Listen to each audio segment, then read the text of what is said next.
I want to tell you about a December day when I watched a woman walk into my parlor with exactly 17 cents in her purse and desperation carved into every line of her face. She sat across from me and said the words I had heard 1,000 times before. "I need money. I need it desperately. What can I do?" And what I told her that afternoon changed everything. Within 3 weeks, she received an inheritance she did not know existed, a check in the mail from a forgotten insurance policy, and a job offer that paid twice what she had been making. But this story is not about luck. It is not about chance or coincidence or being in the right place at the right time. This story is about a law as reliable as gravity, as certain as the sunrise, and this law is working in your life right now, whether you know it or not. You see, I have spent decades studying what I call the game of life, and I have discovered something that most people never realize. Your words are not just sounds that disappear into the air. Your words are tremendously powerful spiritual tools. They are the bridge between the invisible world and the visible world. Every single word you speak is a seed you plant in the invisible soil of universal law. And December, this sacred month of endings and beginnings, holds a particular kind of magic for those who understand how to speak the language that the universe responds to. Now I know what you might be thinking. You might be saying, "Florence, I have tried affirmations before. I have said positive things. I have tried to think good thoughts, and nothing happened. Nothing changed. And I understand that frustration completely because I once felt it myself. But what I am going to share with you today is not simply about repeating pleasant words and hoping for the best. This is about understanding the precise spiritual mechanics of how thought becomes thing, how word becomes reality, and how you can deliberately and consciously use this power to bring unexpected income into your life this very month. The universe is not a vague, distant force. The universe is responsive, immediate, and deeply personal. It hears every word you speak. But more than that, it responds to the conviction behind your words. It responds to your faith. And by faith, I do not mean religious belief necessarily, though it can include that. I mean the deep inner knowing that what you claim in the invisible realm must manifest in the visible realm. This is law. This is how the game is played. And once you know the rules, everything changes. That woman who came to me with 17 cents, she learned one specific affirmation, just one. And she spoke it with such conviction, such absolute faith, that the universe had no choice but to respond. The law had no choice but to deliver.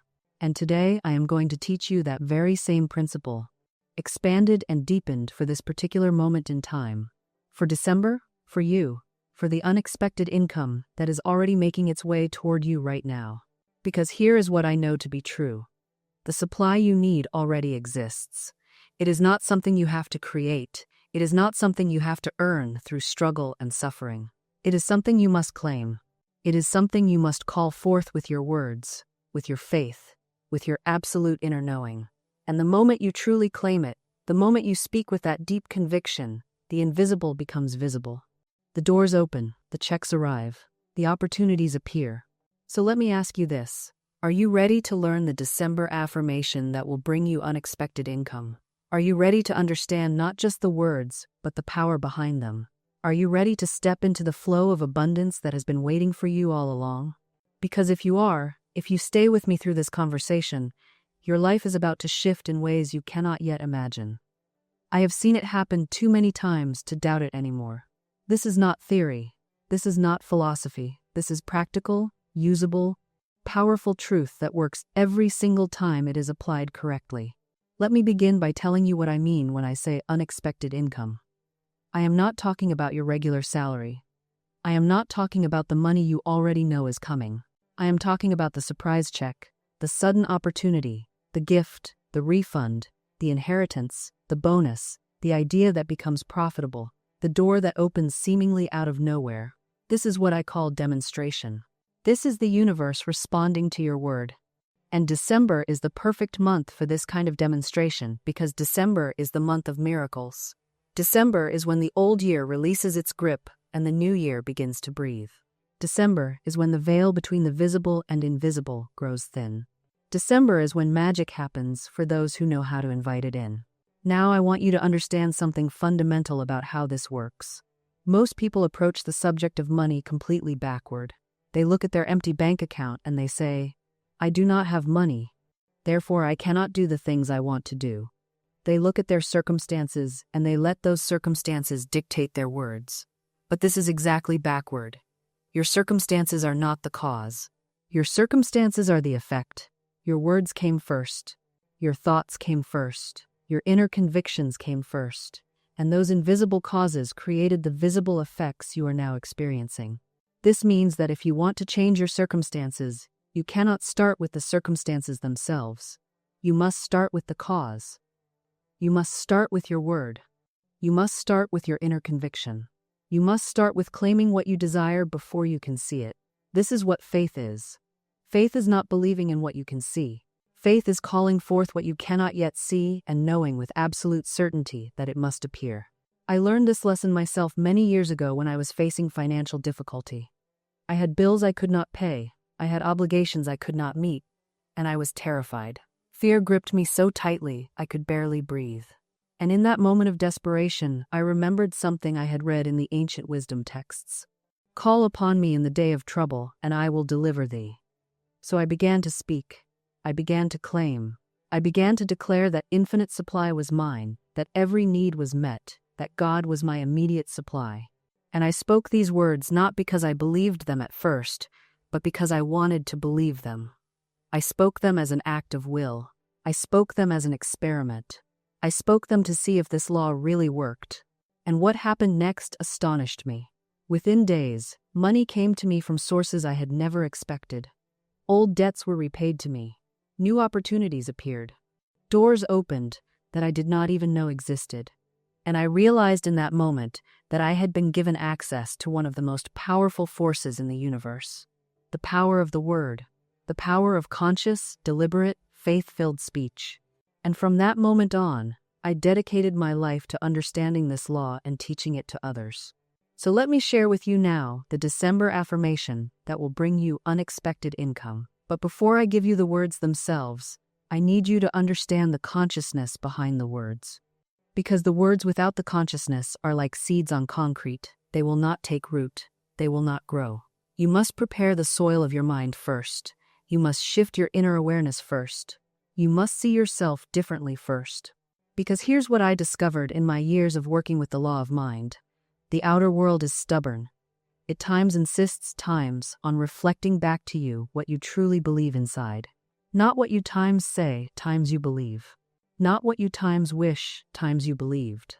But what lives in the deep chambers of your consciousness, the thoughts you think when no one is watching, the words you speak to yourself in the quiet moments. I once knew a woman who came to me, desperate for prosperity. She affirmed wealth, morning and night. She visualized abundance. She spoke declarations over her life. And yet, month after month, nothing changed. Her circumstances remained tight, constricted, difficult. One day, I asked her a simple question. What do you say when you open your purse? She looked confused. What do I say?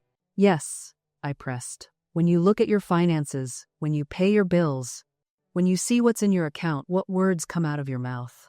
Her face fell. Well, I suppose I say things like, there's never enough, or I can barely make it, or it's always so hard.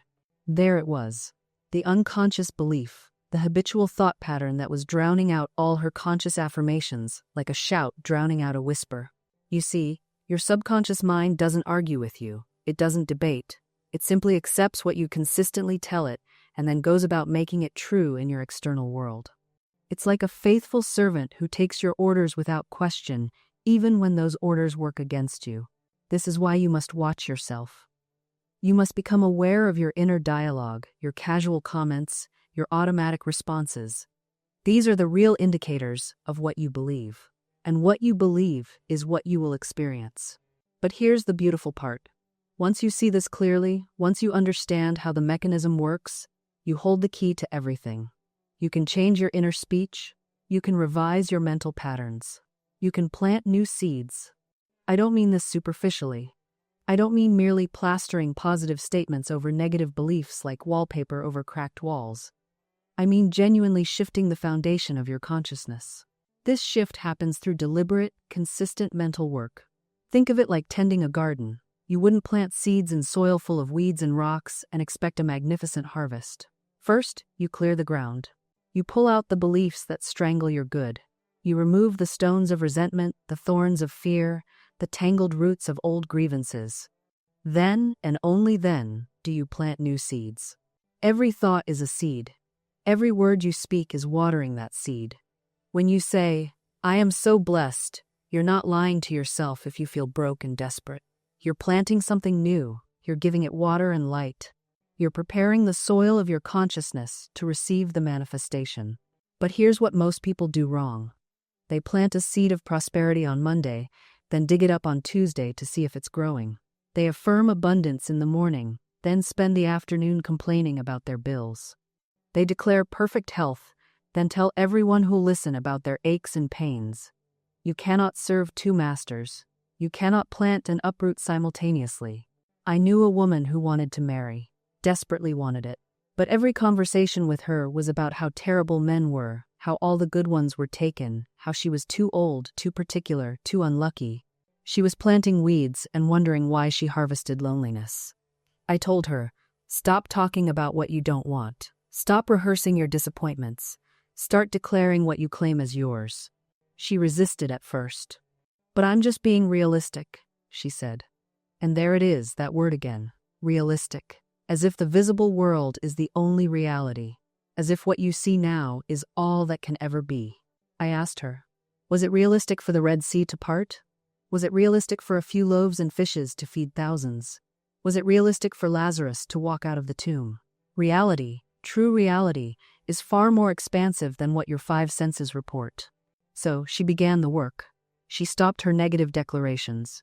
She stopped bonding with friends over romantic disappointments. She started affirming, my right relationship now manifests. The man divinely designed for me now appears. She said it without attachment to how or when. She said it with quiet authority. And within months, not years, months she met him. Not in some dramatic, movie scene way. Simply, naturally, as though the universe had been arranging it all along. Because it had been, but her consciousness had finally become a match for the blessing. This is what I mean by mental work. This is the shift I'm asking you to make. Because let me tell you, I've watched people pray for decades, truly pray, sincerely pray, and wonder why nothing changes. And the answer is always the same. They return from their prayer closet and immediately re-enter the consciousness that created the problem in the first place. They pray for abundance in the morning, then spend the afternoon complaining about bills. They ask for love, then rehearse all the reasons they're unlovable. They declare health, then obsess over every symptom. The prayer becomes just words floating in the air, disconnected from the soil of their actual thoughts. This is why I say the battle is won or lost in consciousness, not in the outer realm. Now, you might be thinking, but what do I actually do?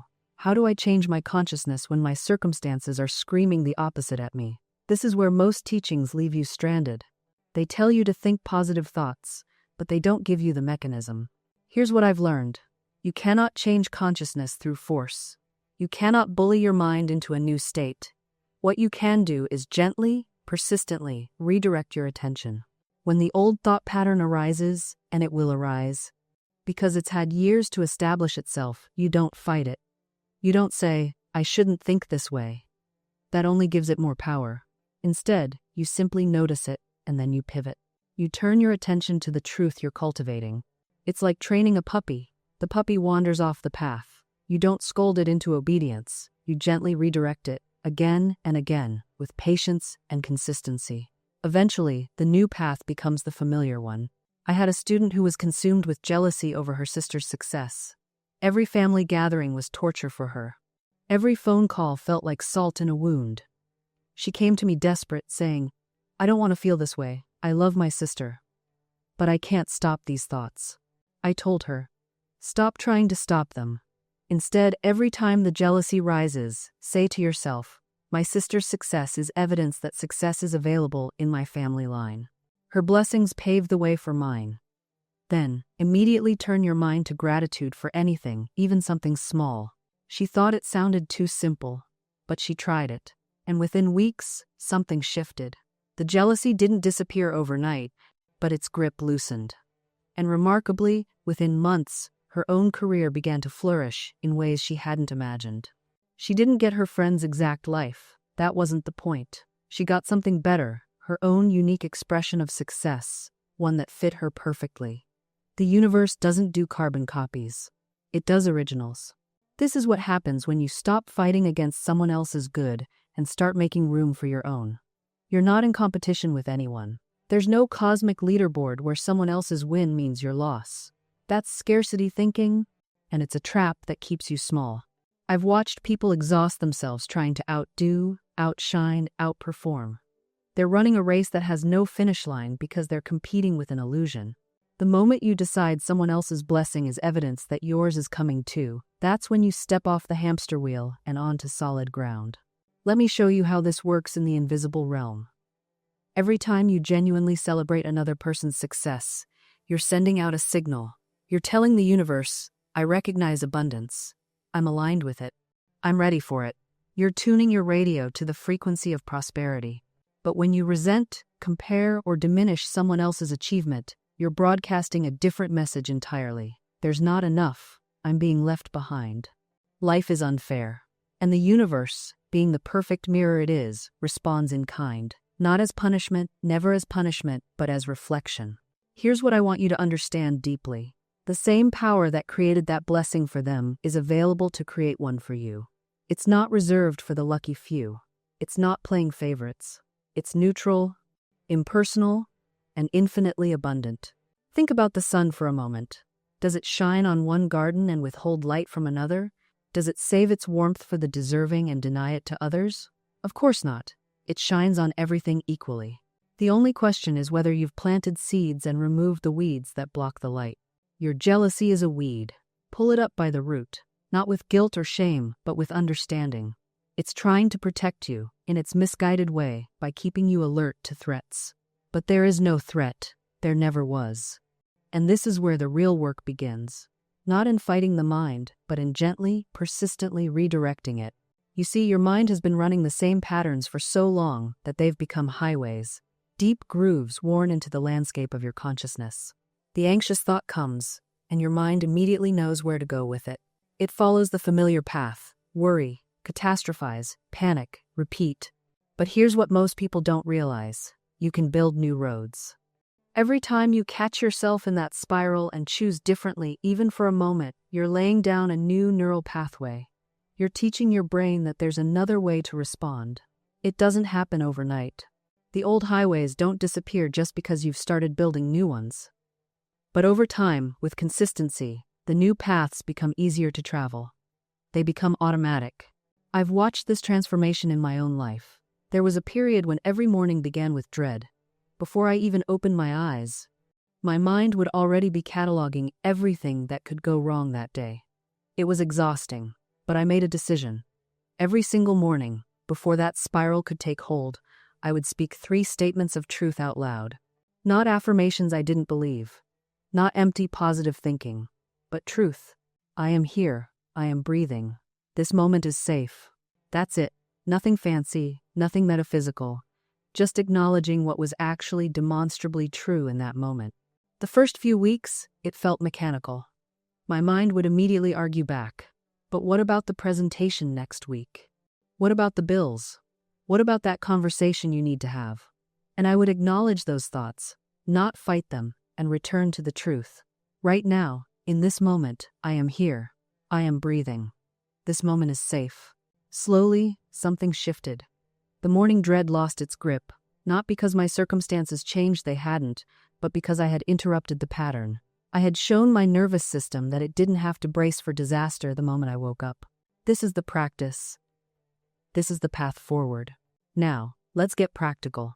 Because if you're anything like the people I work with, you're probably thinking, this all sounds lovely, but how do I actually do this when my thoughts are a tornado and my body feels like it's running on fumes? Here's what I want you to understand. Rewiring your nervous system isn't about positive thinking. It's not about slapping affirmations over a screaming nervous system. That's like putting a Band-Aid on a broken bone. What we're doing here is deeper. We're teaching your body that safety is possible, that rest is not a luxury, that peace is your birthright, not something you have to earn through exhaustion. Let me give you something concrete. There's a technique I use with clients who are so activated they can't even meditate without their minds spiraling. I call it the 90-second rule. When you notice anxiety rising, when that familiar clench starts in your chest, you don't fight it. You don't try to think your way out of it. Instead, you feel it. Fully, for just 90 seconds. Here's why this works. An emotion, in its pure biological form, lasts about 90 seconds in your body. That surge of cortisol, that wave of adrenaline, 90 seconds. After that, if you're still anxious, it's because you're thinking the thoughts that keep retriggering it. You're feeding the fire. So when anxiety comes, you say, "All right, I see you. I'm going to feel you for 90 seconds. You put your hand on your chest. You breathe. You let the sensation move through you without making it mean anything, without making it evidence that something's wrong. You let it be weather passing through. And just like weather, it always passes. You know what I've noticed? The feelings you resist the most are often the ones carrying the most important information. The anxiety that shows up before you, make a bold move, that's not a stop sign. That's your system registering that something significant is happening, that you're stepping beyond what's familiar. I had a client who wanted to start her own business. Every time she got close to actually taking action, panic would flood her system. She interpreted this as a sign she wasn't ready, as evidence she should wait, as proof that entrepreneurship wasn't her path. But here's what was really happening. Her nervous system was responding to newness, to visibility, to the vulnerability of putting something into the world that mattered to her. The panic wasn't saying, "Don't do this." It was saying, "This matters to you." That's why it feels big. When she understood this, when she stopped treating her anxiety as a verdict and started treating it as information, everything shifted. She could feel the nervousness and still take action. She could acknowledge the fear and still move forward. The feeling didn't have to disappear for her to begin. This is the difference between being controlled by your feelings and being informed by them. Most people think courage means not feeling afraid. But courage is feeling afraid, and deciding the fear doesn't get the final vote. It's acknowledging the trembling in your hands and signing the contract anyway. It's noticing the doubt in your mind and speaking up anyway. You don't have to wait until you feel confident to act confident. You don't have to wait until you feel worthy to claim what's yours. The feeling follows the action far more often than it precedes it. I see this all the time with money. People wait to feel abundant before they make empowered financial decisions. But abundance is something you practice first, feel second. You make the decision that an abundant person would make, even while your bank account is still catching up. You tip generously even when money feels tight. You invest in yourself even when it feels scary. You act as if the abundance is already here. And then, mysteriously, your feelings start to align. Your reality starts to shift, because you stopped waiting for permission from your emotions. You see, there's a woman I knew who wanted desperately to write a book. Every day she would say, "I just don't feel inspired. The muse hasn't struck me. When I feel it, I'll write." Months turned into years. The book remained unwritten. One day, exhausted by her own excuses, she made a radical choice. She sat down at her desk and declared, "I am a writer, whether I feel like one or not." She wrote one page, then another. The feeling of inspiration? It came 3 weeks later, after she'd already written 40 pages. The inspiration followed the commitment. The emotion caught up to the action. This is what most people get backwards. They think the sequence is, feel inspired, then act, then become. But the universe operates on a different principle entirely. The sequence is, decide who you are, act accordingly, then watch the feelings rearrange themselves to match. Your emotions are not the captain of your ship. They're passengers, sometimes loud, sometimes dramatic, but passengers nonetheless. You are the captain. And the captain doesn't wait for the passengers to agree on the direction before setting sail. Now, I can hear some of you protesting. But Florence? Isn't this just pretending? Isn't this denial? No, my dear. Denial is saying, "I'm not afraid," while trembling. What I'm teaching you is entirely different. I'm saying, I acknowledge the fear, and I move forward anyway because I know who I truly am. There's honesty in this. Brutal honesty, actually. You're admitting that yes, the human part of you feels uncertain, feels afraid, feels doubtful, but you're also declaring that these feelings are not the whole truth of you. There is something deeper, something that knows, something that sees beyond the temporary storm of emotion. Think of it this way: when a child is learning to walk, does she wait until she feels confident? Does she wait until the fear of falling disappears? Of course not. She stands, she wobbles, she falls, she stands again. The confidence comes after the walking, not before it. And here's what happens next. You begin to take small steps, not giant leaps, not dramatic transformations, just small, faithful steps in the direction of what you desire. You speak the word. You hold the vision. You take the action that's before you, and nothing happens. At least, nothing you can see. This is where most people turn back. This is where the old doubt creeps in and whispers, "See, I told you it wouldn't work. I told you that you weren't special enough, weren't worthy enough, weren't chosen." But you must understand something crucial. The universe doesn't operate on your timetable. Divine timing is not the same as your impatient demanding. There's a gestation period for every seed you plant. You don't dig up a seed every day to check if it's growing, do you? Of course not.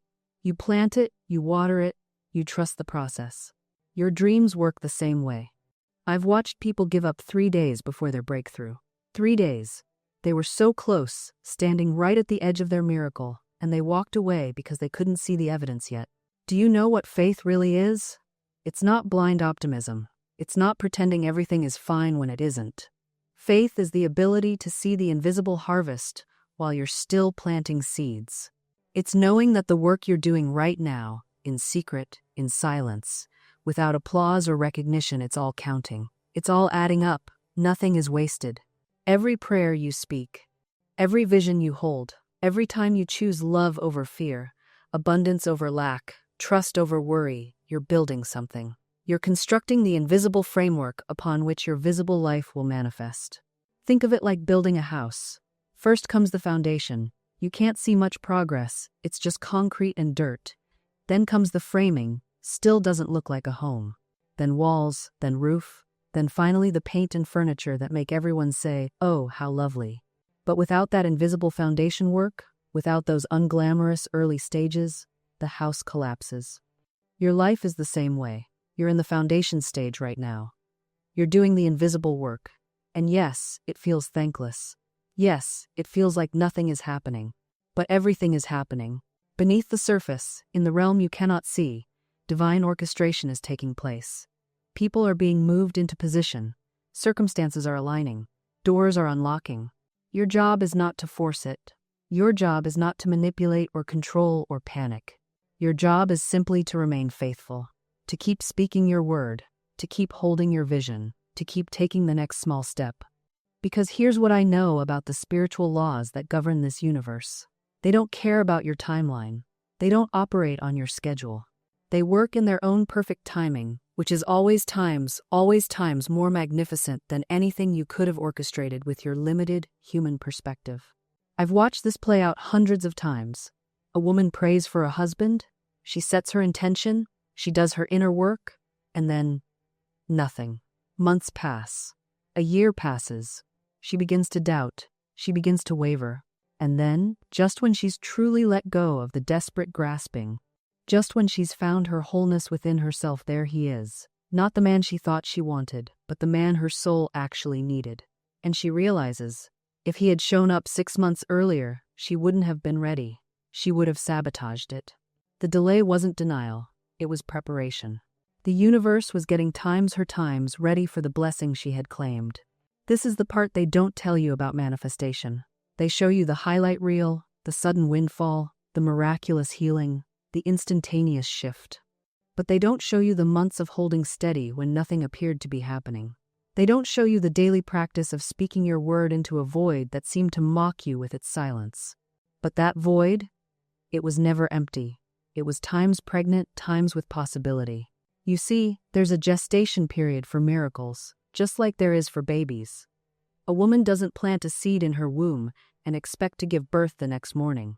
She knows there's a sacred process unfolding, invisible work happening beneath the surface, cells multiplying, a heart forming, lungs developing, all hidden from view, but absolutely, undeniably real. Your demonstration is the same way. Just because you can't see it yet doesn't mean it isn't forming.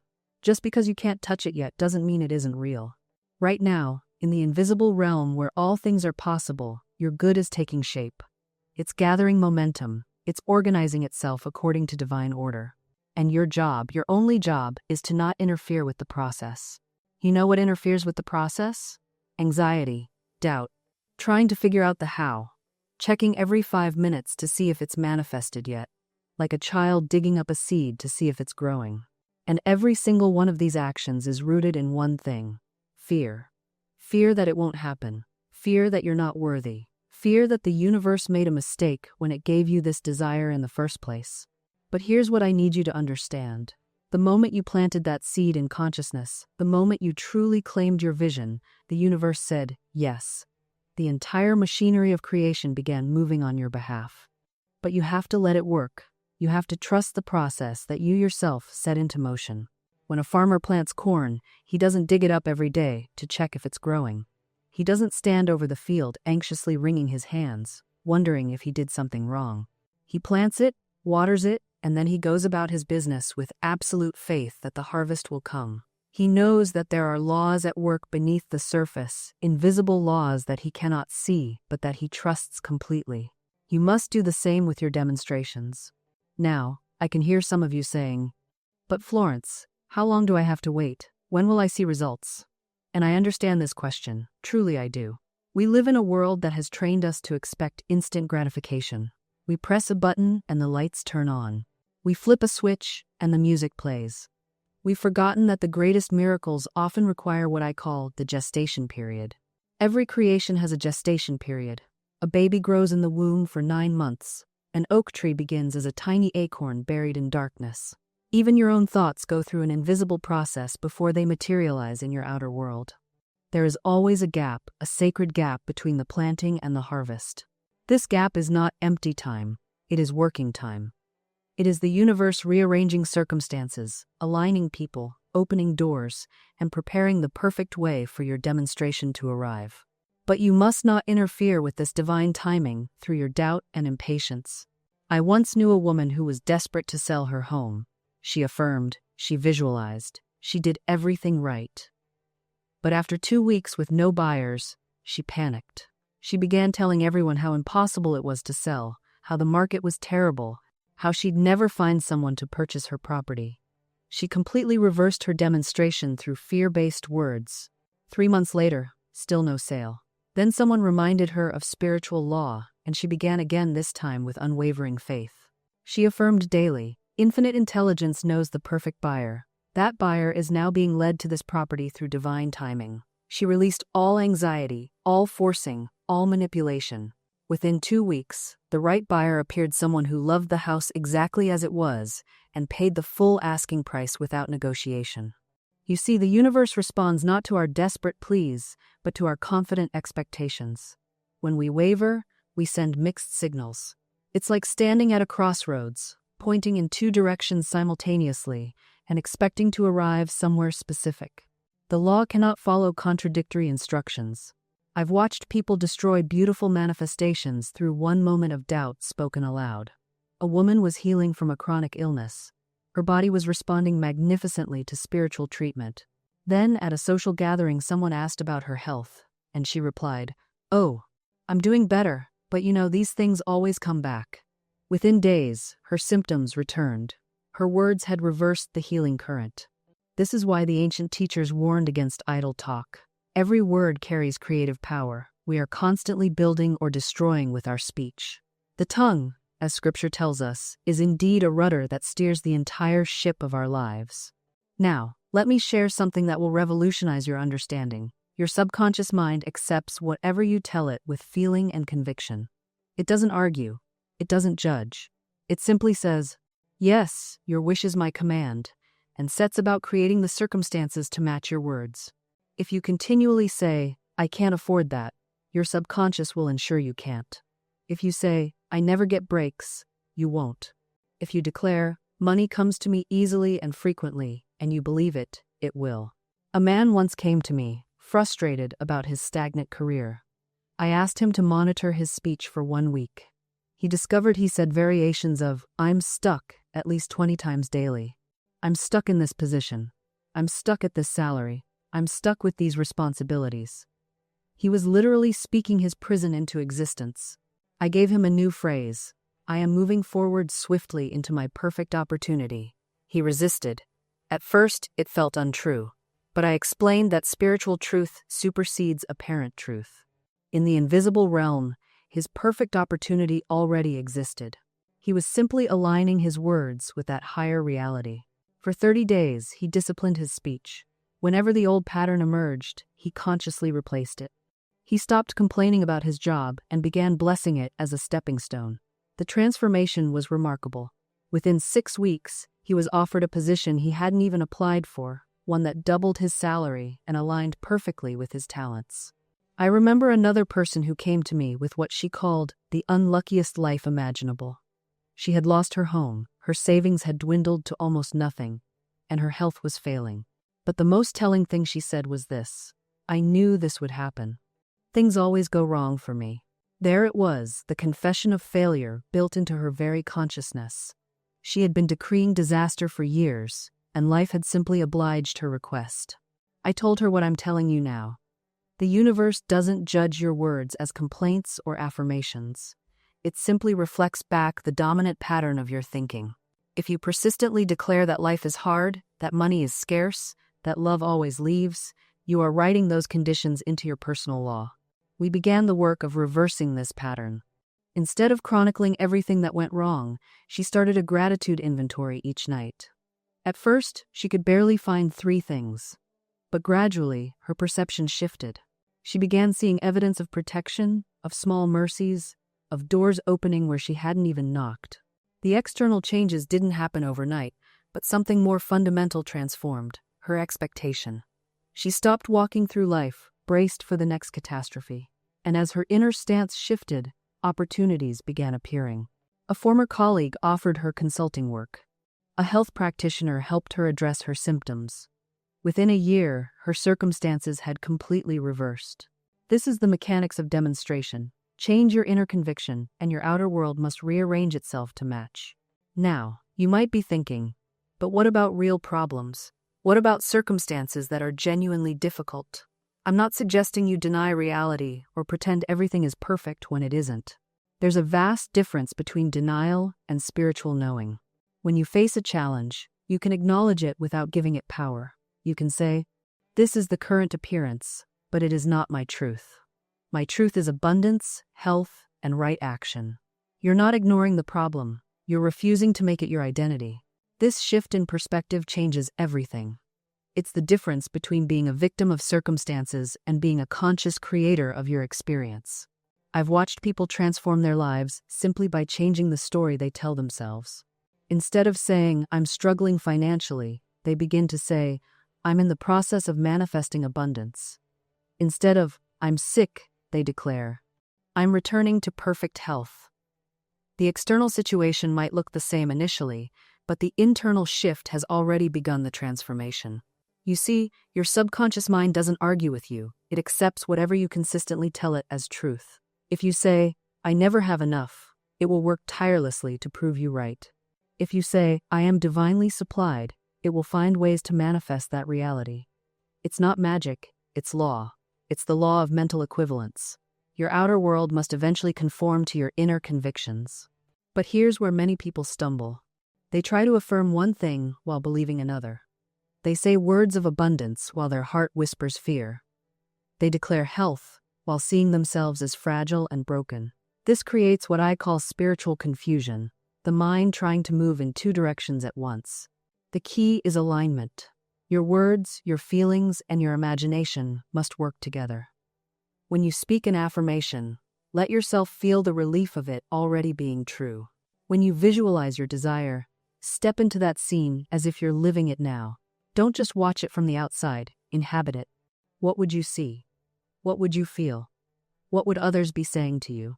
I remember a woman who came to me desperate for work. She had been unemployed for months and was terrified of losing her apartment. I asked her to stop talking about what she lacked and instead give thanks for her perfect right work. She resisted at first. How can I be thankful for something I don't have? She asked.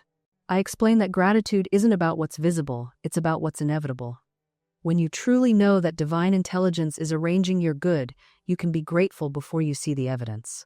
So she began each day saying, I give thanks for my perfect work, in my perfect way, for perfect pay. She stopped complaining, stopped recounting her rejections, and instead acted as though her employment was simply delayed in appearing, not absent.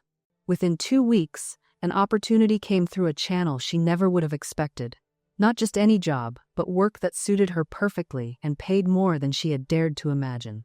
The provision was there all along, waiting for her consciousness to match it. This is why I always say, your good is seeking you just as much as you are seeking it, perhaps even more so. The universe is not withholding from you. You are withholding from the universe by the limitations you place on your own imagination. So many people pray with clenched fists, holding on desperately to how they think their good must arrive. They say, I need money, and it must come from my job. Or, I need love, and it must come from this particular person. Do you see the error? They are dictating terms to infinite intelligence, which knows 1,000 ways they have never conceived. When you make your demand on the universal supply, you must also make way for it. You cannot hold both fear and faith in the same moment.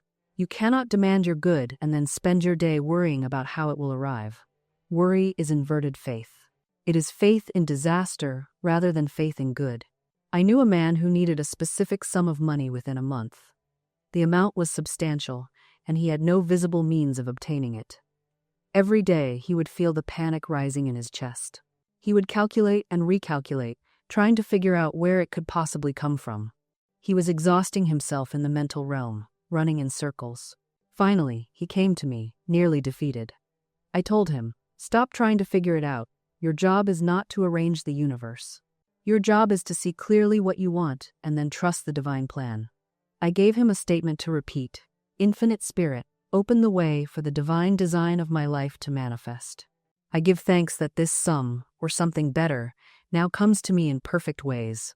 That last part is crucial, in perfect ways. Not in the way you have planned, not through the person you have selected, not according to your limited timeline, in perfect ways, which means ways that serve the highest good of all involved. He practiced this faithfully.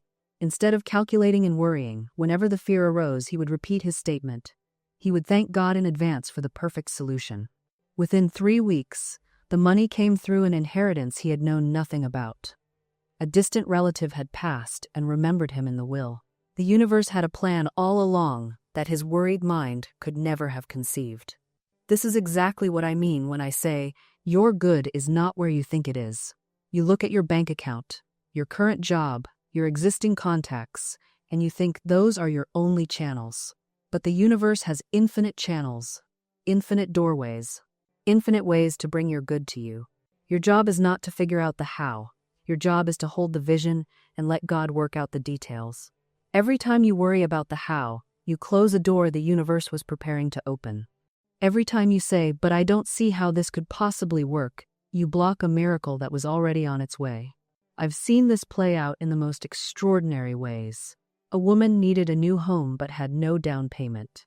Instead of going into fear, she affirmed daily, Infinite Spirit, open the way for my right home under grace in a perfect way. She didn't know where the money would come from. She simply held the vision.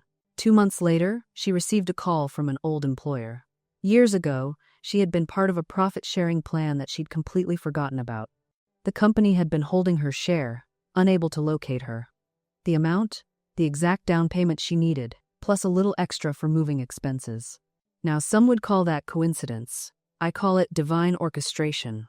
When you stop trying to force doors open with your limited human will and instead allow Spirit to lead, the right doors swing open effortlessly.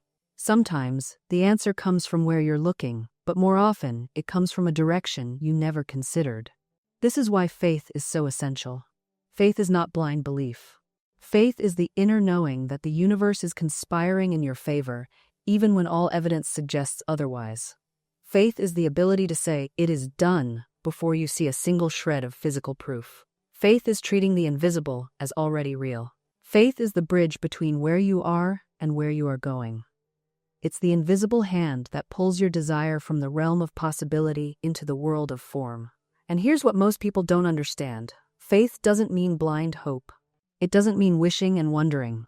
Faith is in time's act asterisk. It is time's decision asterisk. It is standing so firmly in the truth of your word that the universe has no choice but to rearrange itself to match your conviction. I have seen people with enormous faith move mountains with a whisper. I have seen others with desperate wanting push their blessings further away with every plea. The difference? One spoke with authority. The other spoke with fear disguised as hope. When you live in faith, you stop asking times if times, and you start asking times how it will unfold asterisk. You stop begging and you start thanking. You stop chasing and you start receiving. This is not arrogance, this is alignment. This is you remembering that you are not separate from the creative power that spun galaxies into being. You are an individualized expression of that power, and your word carries the same creative force.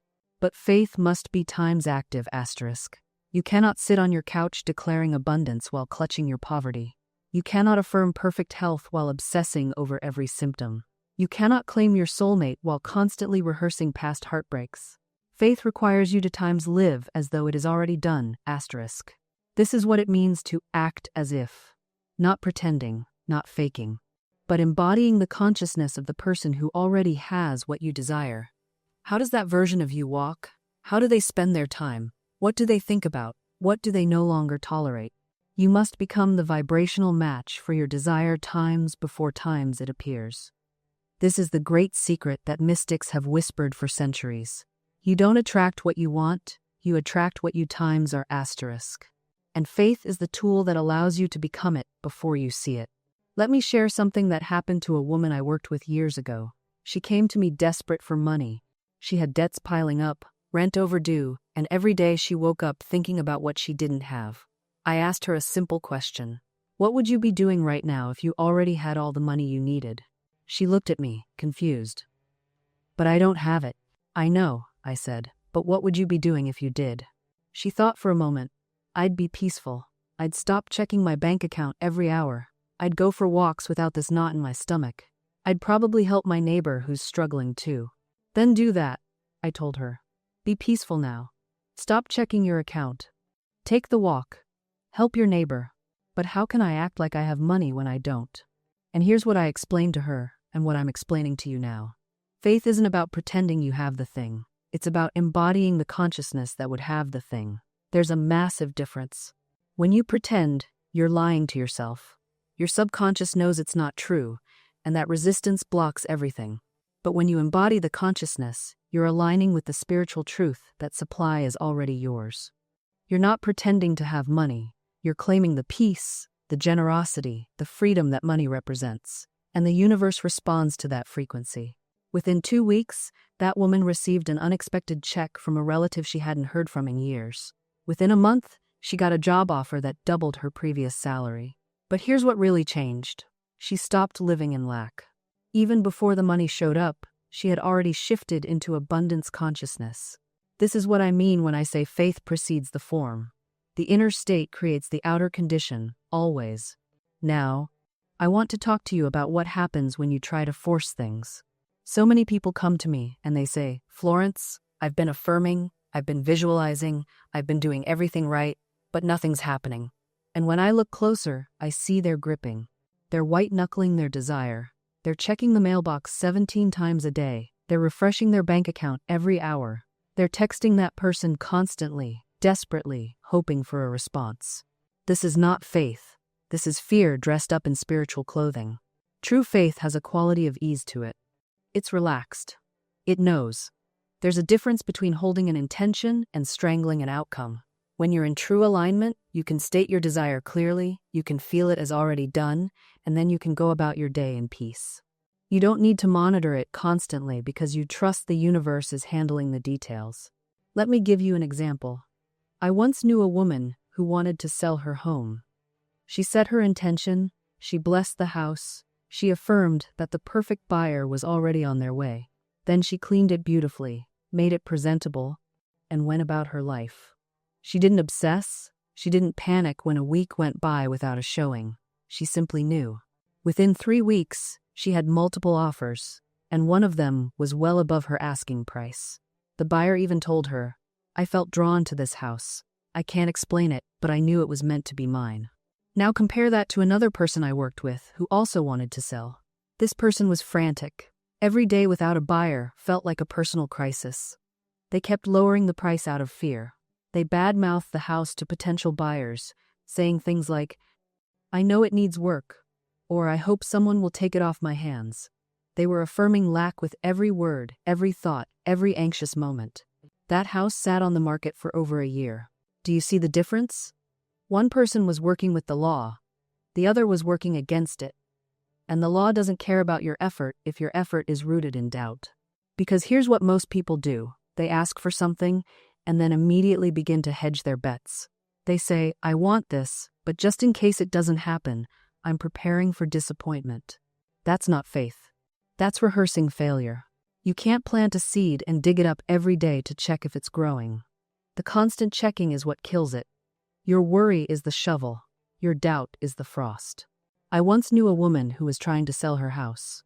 Every day, she'd walk through the rooms and say, "I'll never sell this place. The market is terrible. Nobody wants this." She'd call her friends and complain. She'd read articles about failing real estate markets.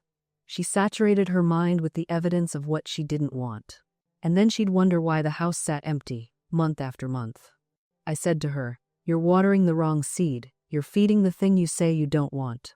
She changed her approach. She blessed the house. She thanked it for the perfect buyer who was already on their way. She stopped consuming content about market crashes and started imagining the joy of the family who would love that home. Within 2 weeks, she had an offer. Not because the market changed, because she did. You have to understand, your inner conversation is creating your outer reality. What you're saying to yourself when no one is listening is far more powerful than what you're saying out loud. If you're walking around all day thinking, "I'm broke, I'm stuck, I'm unlucky," then that's the instruction you're giving to the universe.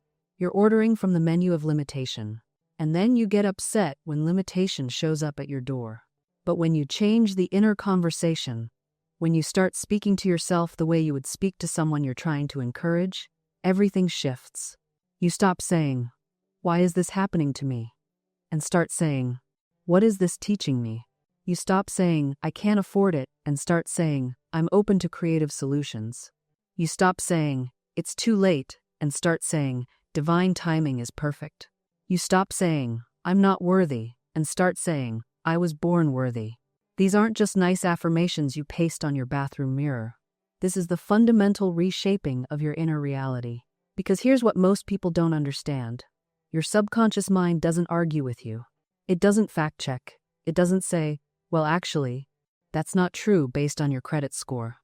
It simply accepts what you repeatedly tell it and then goes to work making it real. When you say, "I'm broke," your subconscious says, "Okay, broke it is. Let me find evidence to support that." And suddenly you notice every bill, every expense, every reason why money is tight. When you say, "I'm abundant," your subconscious says, "Okay, abundant it is. Let me show you opportunities." And suddenly you notice the refund check you forgot about, the client who reaches out, the idea that could generate income. Same reality, different filter, different results. I've watched people transform their entire financial situation just by changing how they speak to themselves in private. Not in public. Anyone can sound positive in public. I'm talking about that voice in your head when you're alone at 2 a.m., when you're looking at your bank account, when you're making decisions about what you can and cannot do. One woman I knew used to say, "I'll never get out of debt," every single day. It was her mantra. And guess what? She was right. For years she was right. Then one day, something shifted. She got so tired of her own story that she decided to try something different. She started saying, "I am becoming debt-free." Not even "I am debt-free," she couldn't believe that yet. Just, "I am becoming." Within 6 months, she had paid off more debt than she had in the previous 3 years. Not because she suddenly made more money, though that did happen, but because she started making different decisions. She stopped the impulsive spending that was a reaction to feeling poor. She noticed opportunities she'd been blind to before. She asked for the raise she'd been too scared to request. Within 3 months, her salary had increased. Within 6 months, she'd moved to a better apartment. Within a year, her entire financial reality had transformed, not because the external world suddenly decided to favor her, but because she had stopped vibrating at the frequency of poverty. This is what most people miss about affirmations. They think it's about tricking the universe. It's not. It's about realizing that you've been tricking yourself into limitation all along, and now you're simply telling the truth about what's actually possible. And here's what happens when you start speaking these truths consistently. The universe responds. Not because it's magically granting wishes, but because you've aligned yourself with the laws that govern manifestation. Think of it this way. If you plant tomato seeds and then spend every day worrying that you'll grow weeds, what happens? The seeds don't care about your worry. They follow their inherent design. They become tomatoes. Your anxiety doesn't change botanical law. But here's where the metaphor gets interesting. With your financial reality, you are the seed. And you're also the gardener. Your subconscious mind is the soil. And the thoughts you think, the words you speak, these are what you plant there every single day. Most people are planting poverty seeds while praying for wealth harvests. They're saying, I am prosperous, once in the morning, then spending the entire day thinking, I can't afford this, and money is so hard to come by, and rich people are lucky. That's like planting one tomato seed and 1,000 weed seeds, then wondering why your garden isn't producing the way you hoped. The power of persistent affirmation is that it changes the ratio. You start planting more prosperity seeds than poverty seeds. Eventually, the garden of your mind shifts. The wealth thoughts outnumber the lack thoughts. And your external reality, which is always a reflection of your internal landscape, begins to mirror that shift. I've watched this happen hundreds of times. The speed varies. The specific manifestations differ, but the pattern is always the same. Change the inner conversation, and the outer circumstances must follow. Because here's a truth that might upset people who are attached to their victim stories. You are not poor because of the economy. You are not struggling because of your parents, your education, your age, your location, or any other external factor. Those things may be circumstances. But circumstances are not causes. The cause is always consciousness. You see, there's a woman I knew who spent years blaming her parents for her unhappy marriage. She'd say, well, I never saw a good example of love growing up. How could I know any different? And it was true. Her childhood home had been cold, distant. But here's what she didn't see. Her sister, who grew up in that same house, had created a beautiful, loving marriage. Same parents, same circumstances, different consciousness. What changed for this woman? The moment she stopped saying, because of my past, and started saying, in spite of my past, I choose differently now. That shift, that tiny shift in consciousness, opened a door that had been closed for decades. This is what I mean when I say circumstances are not causes. They're just the stage set. You're the director of the play. Now, let me be clear about something, because this is where people often misunderstand spiritual law. When I say your consciousness creates your circumstances, I'm not saying you sit around thinking positive thoughts and wait for magic to happen. That's not how this works. Consciousness isn't just thought, it's conviction. It's the deep, unshakable knowing beneath your thoughts. You can affirm abundance all day long, but if underneath those words there's a trembling fear that whispers, but what if it doesn't work? Well, that fear is your real consciousness. And that's what's creating. The universe doesn't respond to your words. It responds to what you truly believe is possible for you. I once knew a man who wanted to be successful in business. He'd say his affirmations faithfully. I am prosperous, I am successful. But every time an opportunity came, he'd find a reason it wouldn't work. The timing's not right. I don't have enough experience. Someone else could do it better. His words said one thing. His consciousness, his deep belief about himself said another. And guess which one won? The work, then, isn't just in changing your words. It's in changing the foundational belief. It's in going deeper than the surface and asking, what do I really believe about myself? What do I really believe I deserve? What do I really believe is possible? Because that deep place, that's where creation happens. And here's what I've learned to do with that awareness. I sit down, I get quiet, and I ask myself, asterisk, what would I claim if I truly believed the universe was on my side? Asterisk. Not what's realistic, not what's safe, not what people would approve of, but what would I claim if I really knew that the universe conspires in my favor? Sometimes the answer surprises me. Sometimes what rises up isn't what I thought I wanted at all. Sometimes it's simpler. Sometimes it's bigger. But it's always true. And then I do something that might seem small, but I promise you, it changes everything. I begin to speak times as if it's already done. Not in some fake, plastered-on way. Not pretending, but times aligning, times my words with the vision that's alive in me. I stop saying I hope and start saying I am. I stop saying someday and start saying now, in divine timing. I stop apologizing for my dreams and start declaring them. Because your words are not just sounds floating in the air, they are creative forces, they are seeds, and whatever you plant with your tongue, you will eventually harvest in your life. I knew a man once who spent years saying, I never have enough, never enough money, never enough time, never enough luck. And you know what? He was absolutely right. He didn't. Because every time he spoke that phrase, he was watering the very seeds of lack he claimed he wanted to uproot. One day, something shifted. He decided to try something different. Instead of, I never have enough, he began to say, even when his bank account said otherwise, I am always provided for. Everything I need comes to me. It felt awkward at first, almost dishonest. But he kept at it, and slowly, opportunity began to appear. Not because the universe suddenly woke up and noticed him, but because he woke up and began to notice what had been there all along. That's the power of your word. It's not magic. It's time's alignment asterisk.